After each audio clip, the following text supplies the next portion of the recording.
Here is an example of our very first sewing sample that we will be doing together. Our first is the 5/8 seam allowance. So first, to explain a little bit what a seam allowance is. Notice when we sew, we don't sew along the very tip of the fabric because the needle wouldn't have anything to go through. We always sew a little bit away from the edge, and the remaining fabric in between our sewing line, this sewing line, and the edge of our fabric, that is known as seam allowance. So when we're asking for a specific seam allowance measurement, it's talking about the measurement between this line and the edge of the fabric.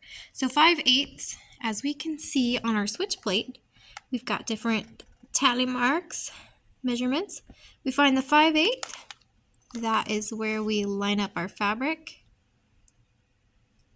and we sew a straight line all the way down. So I'll just show you that real quick.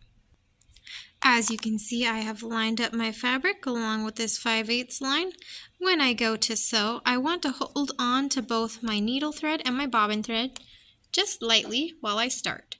Then I push down with my foot pedal.